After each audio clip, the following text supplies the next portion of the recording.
जय हिंद दोस्तों। देखिए, आज हम भारत का संविधान और मूल अधिकार के संबंध में बात करेंगे। Indian constitution and fundamental rights. देखिए, भारतीय संविधान के अंतर्गत मूल अधिकारों के इस श्रृंखला में यह लेक्चर नंबर 1 है और इसके अंतर्गत हम मूल अधिकारों के संबंध में जो पहला मूल अधिकार है समानता का अधिकार, उसके विषय में चर्चा करेंगे। और उससे पहले हम भारतीय संविधान के अंतर्गत मूल अधिकारों के संबंध में जो प्रावधान हैं उन प्रावधानों को पढ़ेंगे। आइए शुरुआत करते हैं। देखिए, भारतीय संविधान या भारत का जो मूल संविधान था, भारत के मूल संविधान में 7 मौलिक अधिकार थे। यानी कि भारत का मूल संविधान, जो संविधान 26 जनवरी 1950 को लागू किया गया था, उस संविधान के अंतर्गत या उस संविधान ने अपने नागरिकों को 7 प्रकार, यानी कि भारत के नागरिकों को 7 प्रकार के मौलिक अधिकार दिए थे। देखिए, 7 प्रकार के मौलिक अधिकार मूल संविधान में दिए गए थे, लेकिन वर्तमान में मूल अधिकारों की जो संख्या है वह 6 है। वर्तमान में मूल अधिकारों की संख्या 6 है। एक मूल अधिकार को कम कर दिया गया है और ये 44वां संविधान संशोधन हुआ था 1978 में। और 44वां संविधान संशोधन 1978 में 7वां मूल अधिकार, जिसको संपत्ति का मूल अधिकार कहा जाता था, इस संपत्ति के मूल अधिकार को समाप्त कर दिया गया है। देखिए, मूल संविधान में जो संपत्ति का अधिकार था, ये अनुच्छेद 19 का 1 का च और अनुच्छेद 31 में दिया गया था। इसको 44वां संविधान संशोधन 1978 के द्वारा हटाया गया और इसको अनुच्छेद 300 के अंतर्गत एक विधिक या कानूनी अधिकार बना दिया गया। तो देखिए, वर्तमान में संपत्ति का अधिकार मूल अधिकार नहीं है। वर्तमान में संपत्ति का अधिकार अनुच्छेद 300 के में एक कानूनी अधिकार है या एक विधिक अधिकार है। तो वर्तमान में भारत का संविधान भारतीय नागरिकों को, भारत के लोगों को, भारतीय जो नागरिकता ग्रहण किए हुए लोग हैं, उनको कुल 6 प्रकार के मूल अधिकार उपलब्ध कराता है। ये 6 प्रकार के मूल अधिकार कौन कौन से हैं? देखिए, इनमें 6 प्रकार के मूल अधिकारों में सबसे पहला जो मूल अधिकार है वह समानता का अधिकार है, राइट टू इक्वलिटी। अनुच्छेद 14 से 18 तक इसका वर्णन किया गया है और आज का हमारा जो पूरा का पूरा लेक्चर होगा वो समानता के अधिकार पर ही बेस्ड है। समानता के अधिकार को ही आज हम पढ़ने वाले हैं। दूसरा मूल अधिकार है स्वतंत्रता का अधिकार, राइट टू फ्रीडम है, और इसके अंतर्गत हम स्वतंत्रता के अधिकारों पर चर्चा करेंगे और अनुच्छेद 19 से 22 तक हम स्वतंत्रता के अधिकार पढ़ेंगे। मूल अधिकार, तीसरा मूल अधिकार है शोषण के विरुद्ध अधिकार। शोषण के विरुद्ध अधिकार के अंतर्गत अनुच्छेद 23 और 24 पढ़ेंगे। चौथा मूल अधिकार है धार्मिक स्वतंत्रता का अधिकार और इसके अंतर्गत हम अनुच्छेद 25 से 28 तक पढ़ेंगे। पांचवा मूल अधिकार है संस्कृति तथा शिक्षा संबंधित अधिकार, इसके अंतर्गत अनुच्छेद 29 और 30 पढ़ेंगे। 6वां मूल अधिकार है संवैधानिक उपचारों का अधिकार और इसके अंतर्गत हम अनुच्छेद 32 पर चर्चा करेंगे। देखिए, इन 6 मूल अधिकारों पर हम आज चर्चा इस श्रृंखला के अंतर्गत करेंगे, लेकिन आज का हमारा पूरा लेक्चर बेस्ड होगा समानता के अधिकार पर। देखिए, समानता के अधिकार का तात्पर्य भारत के अंदर प्रत्येक व्यक्ति को राइट टू इक्वलिटी हो, समानता सबको प्राप्त हो, सब लोग एक जैसे हों, सब लोगों में समानता हो, जिससे देश की एकता और अखंडता को बनाए रखा जा सके। इसके लिए समानता के मूल अधिकार भारतीय संविधान ने अपने नागरिकों को उपलब्ध कराए हैं। इस समानता के अधिकार के अंतर्गत हम देखते हैं क्या क्या प्रावधान हैं। अनुच्छेद 14, 15, 16, 17 और 18 ये अनुच्छेद हम इसके अंतर्गत पढ़ेंगे। देखिए, समानता के अधिकार की अगर बात की जाए तो समानता के अधिकार संविधान के भाग 3 के अंतर्गत, क्योंकि भाग 3 में संविधान में मूल अधिकार हैं और अनुच्छेद 14 से 18 तक समानता के अधिकार का जिक्र किया गया है, वर्णन किया गया है। देखिए, अनुच्छेद 14 की अगर बात की जाए तो अनुच्छेद 14 समानता के अधिकार के मूल सिद्धांतों का प्रतिपादन करता है, मूल सिद्धांतों को समक्ष रखता है, मूल सिद्धांतों को समझाता है। जबकि अनुच्छेद 15 से 18 तक जो समानता के अधिकार हैं, जो मूल सिद्धांत है समानता के अधिकार के, उनके विशिष्ट उदाहरण दिए गए हैं। अब हम प्रत्येक मूल अधिकार, जो समानता के मूल अधिकार हैं, उनका वर्णन करेंगे अनुच्छेद 14 से 18 तक। देखिए, अनुच्छेद 14 की अगर बात की जाए तो अनुच्छेद 14 में कहा गया है कि प्रत्येक व्यक्ति या भारत में सभी व्यक्तियों को विधि के समक्ष समानता, यानी कि विधि के समक्ष समानता, कानून के समक्ष समानता और विधियों का समान संरक्षण प्राप्त होगा। यानी कि भारत का संविधान भारत के सभी व्यक्तियों को, भारत में निवास करने वाले सभी व्यक्तियों को विधि के समक्ष समानता और विधियों का समान संरक्षण प्रदान करेगा। देखिए, मैं एक बात यहाँ बतानी चाहूँगा, यहाँ एक शब्द का उपयोग हुआ है सभी व्यक्तियों। देखिए, सभी व्यक्तियों के अंतर्गत अनुच्छेद 14 नागरिक और अनागरिक दोनों प्रकार के व्यक्तियों पर लागू होता है। विधि के समक्ष समानता और विधियों का समान संरक्षण भारत के नागरिकों और जो भारत के नागरिक नहीं हैं उन भारतीयों, जो भारत में निवास करने वाले लोग हैं और भारत के नागरिक नहीं हैं, उन सभी पर अनुच्छेद 14 लागू किया जाएगा। अनुच्छेद 15 के अंतर्गत कहा गया है कि राज्य धर्म के आधार पर, मूल वंश के आधार पर, जाति के आधार पर, लिंग के आधार पर और जन्म स्थान के आधार पर विभेद नहीं करेगा। देखिए, बड़ा प्रश्न यहाँ ये बनता है कि इन के आधार पर विभेद नहीं करेगा, लेकिन एक बात अभी इस पर आगे हम चर्चा करेंगे, क्या इसके अलावा किसी और विषय पर राज्य भेदभाव कर सकता है? देखिए, यहाँ शब्द का उपयोग किया गया है, शब्द का उपयोग ये किया गया है, अनुच्छेद 15 भी चर्चा हम करेंगे। अनुच्छेद 15 के फर्स्ट में ये कहा गया है, अनुच्छेद 15 के फर्स्ट में कि राज्य केवल धर्म, मूलवंश, जाति, लिंग, जन्म स्थान अथवा इनमें से किसी भी आधार पर नागरिकों के मध्य विभेद को रोकता है। देखिए, अगर ऐसा है तो क्या कोई ऐसा भी विषय है जिसके आधार पर राज्य भेदभाव कर सकता है? उस पर हम चर्चा करेंगे। अनुच्छेद 16 के अंतर्गत कहा गया है सार्वजनिक नियोजन, यानी कि लोक नियोजन या जो सरकारी नौकरियां हैं, सरकारी नौकरियों में अवसर की समानता के बारे में अनुच्छेद 16 में बताया गया है। अनुच्छेद 17 में बताया गया है अस्पृश्यता यानी कि छुआछूत का अंत बताया गया है। और अनुच्छेद 18 के अंतर्गत विधियों जो उपाधि है उन उपाधियों का उन्मूलन बताया गया है या उपाधियों की समाप्ति बताई गई है।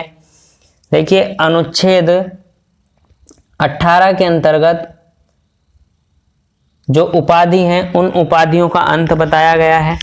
अब हम समझते हैं विधि के समक्ष समानता अनुच्छेद 14 के क्या मायने हैं। देखिए, अनुच्छेद 14 किसी राज्य या अनुच्छेद 14 में राज्य किसी व्यक्ति को भारतीय राज्य क्षेत्र में विधि के समक्ष समानता और विधियों का समान संरक्षण से वंचित नहीं करेगा। सीधा अर्थ है कि अनुच्छेद 14 के अंतर्गत राज्य किसी भी व्यक्ति के साथ या किसी भी व्यक्ति को समानता के मूल अधिकार से वंचित नहीं करेगा। प्रत्येक व्यक्ति को विधि के समक्ष समानता और विधियों का समान संरक्षण दिया जाएगा। देखिए, अनुच्छेद 14 के अंतर्गत अभी मैं इसी चीज पर बात कर रहा था कि अनुच्छेद 14 के अंतर्गत व्यक्ति शब्द का प्रयोग किया गया है और व्यक्ति शब्द का प्रयोग किया गया है इसलिए अनुच्छेद 14 नागरिक और अनागरिक दोनों प्रकार के व्यक्तियों पर लागू होता है, यानी कि ये नागरिकों पर भी लागू होगा और विधिक व्यक्ति जैसे कंपनी, निगम, व्यक्तियों का कोई समूह, इन सब पर भी अनुच्छेद 14 को लागू किया जाएगा। देखिए, विधि के समक्ष जो समानता है ये ब्रिटेन के संविधान से ली गई है। विधि के समक्ष समानता की अवधारणा किस देश के संविधान से ली गई है?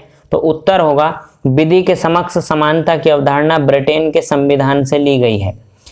देखिए प्रोफेसर डाइसी ने विधि के शासन का एक परिभाषा दी थी और डाइसी के अनुसार ये कहा, डाइसी ने ये बताया था कि विधि के शासन का तात्पर्य है कोई भी व्यक्ति विधि से ऊपर नहीं हो सकता, विधि से बड़ा नहीं हो सकता। व्यक्ति चाहे उसकी अवस्था या पद कुछ भी, कोई भी उसकी अवस्था हो, कोई भी उसके पास पद हो, तो वह देश की सामान्य विधि के अधीन ही आएगा और साधारण न्यायालय की अधिकारिता के भीतर ही होगा। किसी भी विशेष व्यक्ति विशेष पद के लिए कोई विशेष कोर्ट नहीं बनाई जाएगी या कोई विशेष विधि नहीं बनाई जाएगी, सामान्य विधि के अंतर्गत ही सबको लाया जाएगा। देखिए विधियों का जो समान संरक्षण की अवधारणा है ये अमेरिका के संविधान से ली गई है और विधियों के समान संरक्षण की अवधारणा जो अमेरिका का संविधान संशोधन हुआ था, 14वां संविधान संशोधन, उसमें इसको दिखाया गया था और वहीं से भारतीय संविधान के अंतर्गत इसको ग्रहण किया गया है। यह एक सकारात्मक अवधारणा है, यह एक पॉजिटिव जो थ्योरी है। और देखिए अनुच्छेद 14 जो है नैसर्गिक न्याय यानी कि नेचुरल जस्टिस, इसमें ऑटोमेटिक अंतर्निहित हो जाती है। एक केस था मिनर्वा मिल्स बनाम भारत संघ 1980 का और इसके बाद से अनुच्छेद 14 में विधि के जो शासन है, विधि के शासन को संविधान का आधारभूत ढांचा घोषित कर दिया गया था। तो प्रश्न ये बनता है कि किस वाद में अनुच्छेद 14 में निहित विधि के शासन को संविधान का आधारभूत ढांचा घोषित किया गया था? तो मिनर्वा मिल्स बनाम भारत संघ 1980 के मामले में अनुच्छेद 14 में जो विधि का शासन शब्द है, इस विधि के शासन शब्द को ही संविधान का आधारभूत ढांचा घोषित किया गया था। देखिए धर्म के आधार पर विभेद का प्रतिषेध अनुच्छेद 15 में दिया गया है। अनुच्छेद 15 में यह कहा गया है कि व्यक्ति के साथ धर्म के आधार पर, मूल वंश के आधार पर, जाति के आधार पर, लिंग के आधार पर या उसके जन्म स्थान के आधार पर कोई भी भेदभाव नहीं किया जाएगा।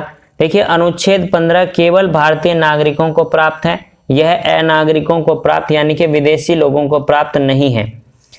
देखिए अनुच्छेद 15 के 2 में यह बात कही गई है कि नागरिक केवल धर्म, मूल वंश, जाति, लिंग, जन्म स्थान या इनमें किसी आधार पर किसी भी पब्लिक प्लेस पर प्रवेश से उसको नहीं रोका जा सकता। जैसे सार्वजनिक भोजनालयों से नहीं रोका जा सकता, दुकानों से नहीं रोका जा सकता, मनोरंजन स्थलों से भी इसके आधार पर नहीं रोका जा सकता। देखिए राज्य की निधि से पोषित होने वाले जितने भी सार्वजनिक उपयोग के जैसे तालाब हो गए, स्नान घाट हो गए, सड़कें हो गई इत्यादि स्थलों पर भी किसी के प्रवेश को इस आधार पर नहीं रोका जा सकता कि वह किस धर्म से संबंधित है, किस वंश से, किस जाति से, किस लिंग से, है ना, या उसका जन्म स्थान किस क्षेत्र में हुआ है। इस आधार पर किसी भी पब्लिक प्लेस पर जाने से नहीं रोका जा सकता या प्रवेश से नहीं रोका जाएगा। देखिए अनुच्छेद 15 के 3 में कहा गया है कि जो राज्य है वो स्त्रियों के संबंध में, महिलाओं के संबंध में और बालकों के संबंध में कुछ विशेष प्रावधान कर सकता है। ये प्रावधान जो हैं वो संसद को दिए गए हैं कि संसद कुछ भी प्रावधान कर सकती है महिलाओं के संबंध में और बच्चों के संबंध में। अनुच्छेद 15 के 4 पर वर्णन करते हैं।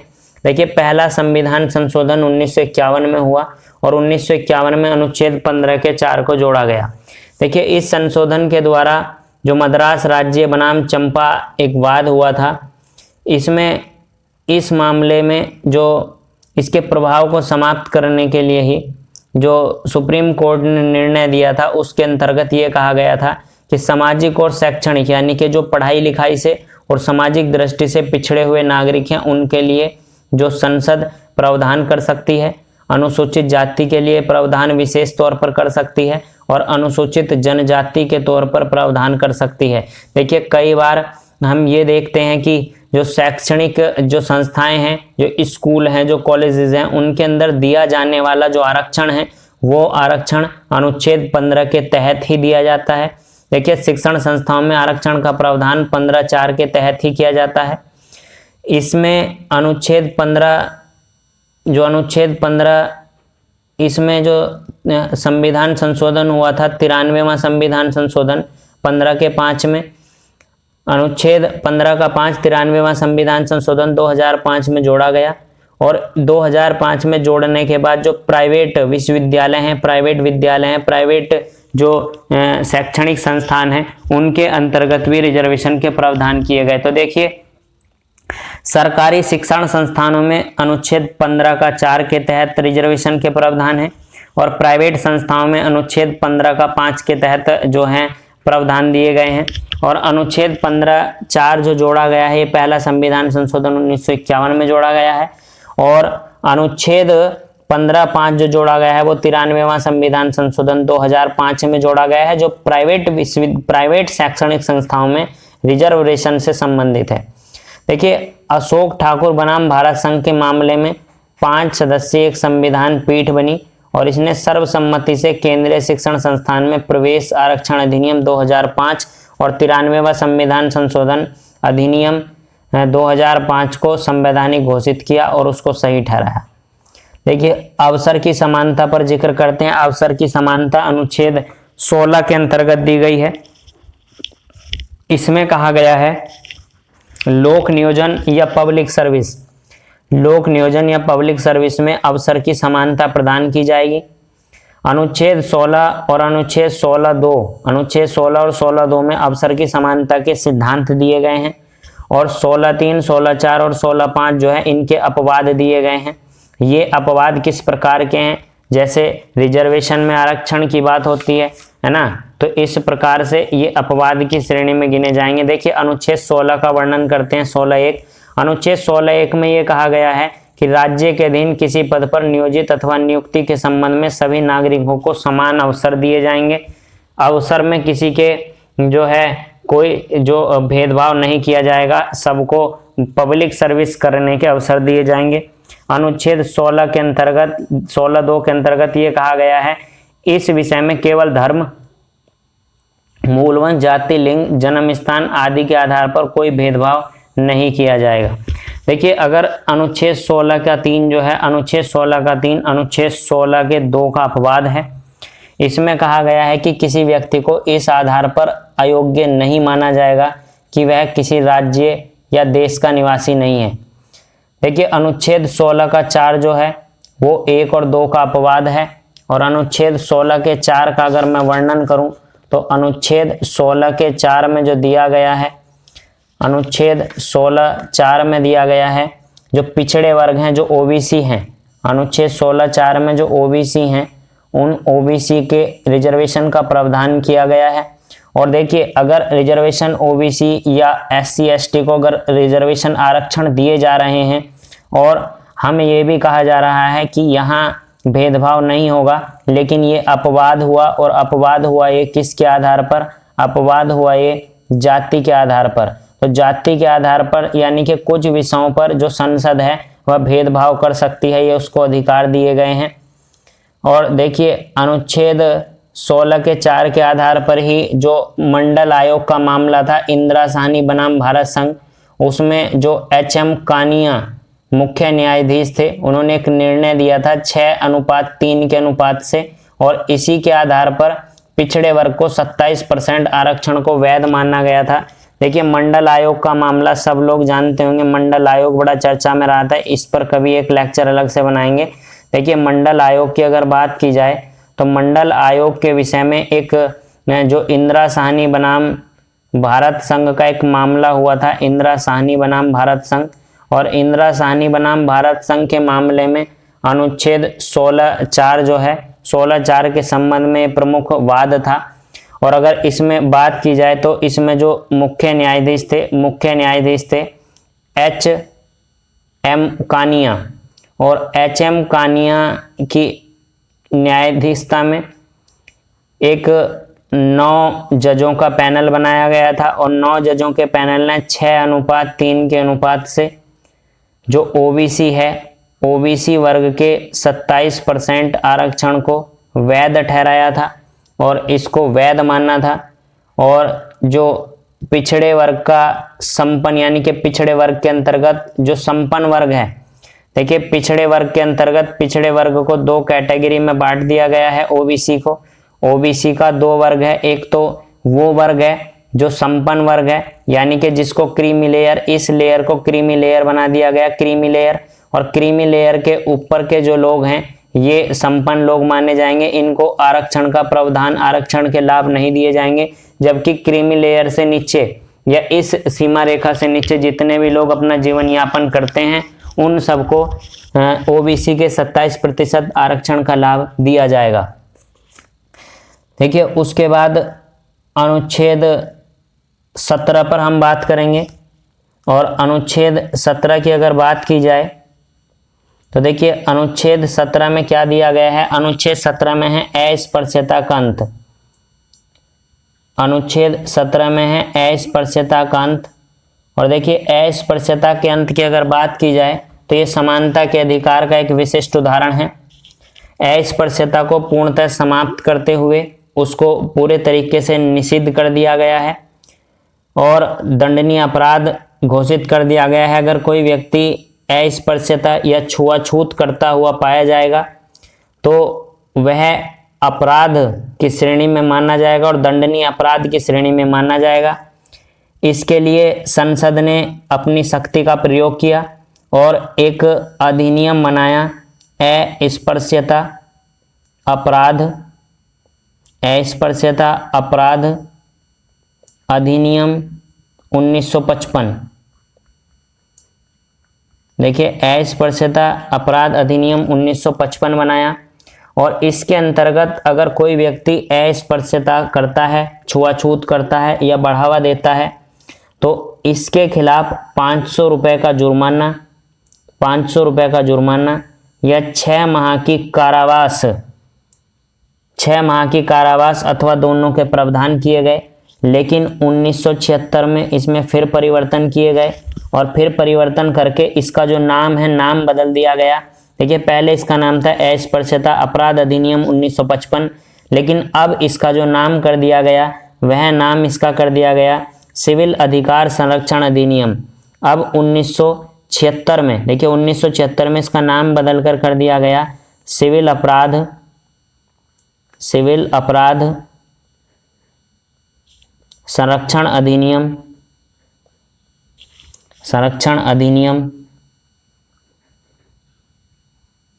1955 और इसका नाम बदल दिया गया। और नाम बदलने के बाद अनुच्छेद 17, देखिए अनुच्छेद 17 के जो मूल अधिकार हैं ये राज्य के विरुद्ध नहीं है, ये प्राइवेट व्यक्तियों के विरुद्ध भी हैं। ध्यान देंगे, देखिए अनुच्छेद 17 के अंतर्गत जो अस्पृश्यता है, अस्पृश्यता के अंत को जो राज्य के लिए भी लागू किया जाता है और राज्य के साथ साथ जो प्राइवेट व्यक्ति हैं इन प्राइवेट व्यक्ति के खिलाफ भी जो इसका उपयोग किया जाता है।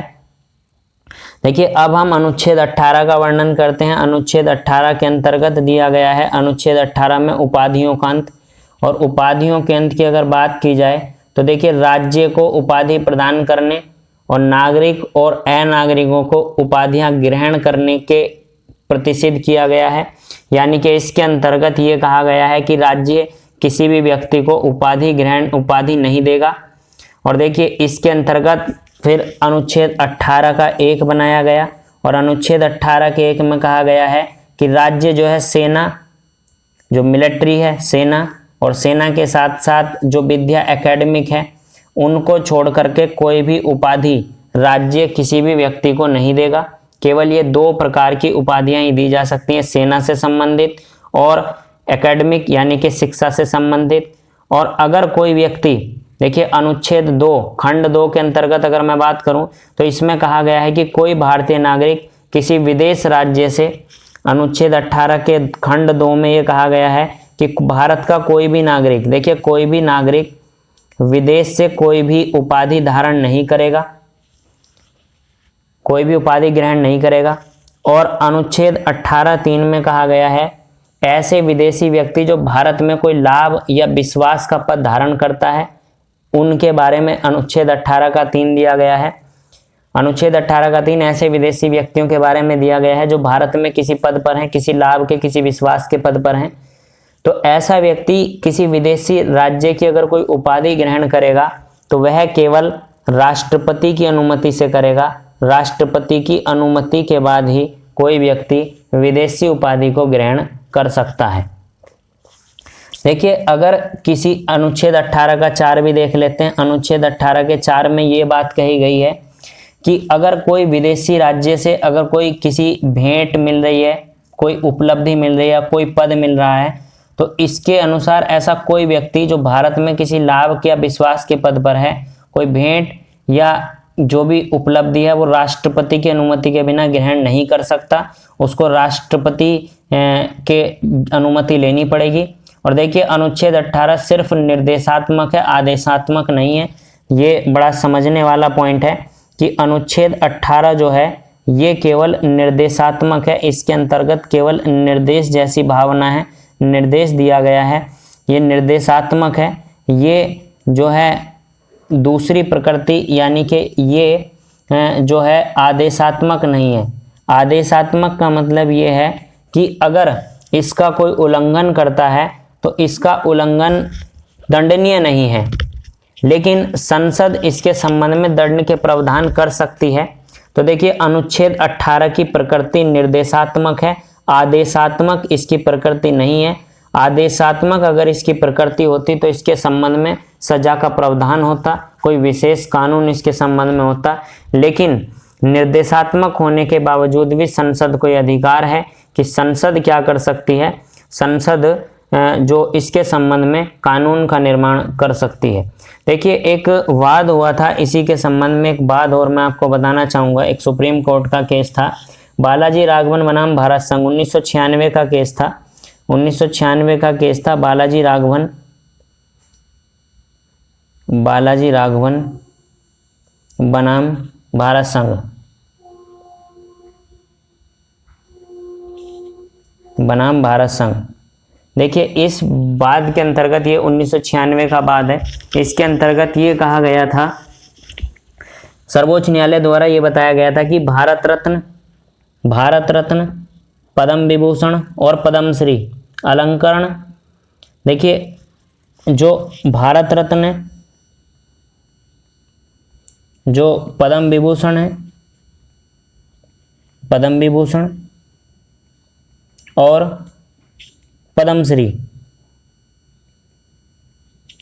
ये अनुच्छेद 18 के अंतर्गत जो उपाधि है ये उपाधियों के अंतर्गत नहीं आते, इनको ग्रहण किया जा सकता है, ये उपाधियों के अंतर्गत नहीं गिने जाएंगे, क्योंकि इनका उपयोग जो व्यक्ति है वह अपने नाम के आगे या पीछे इनका उपयोग नहीं करेगा।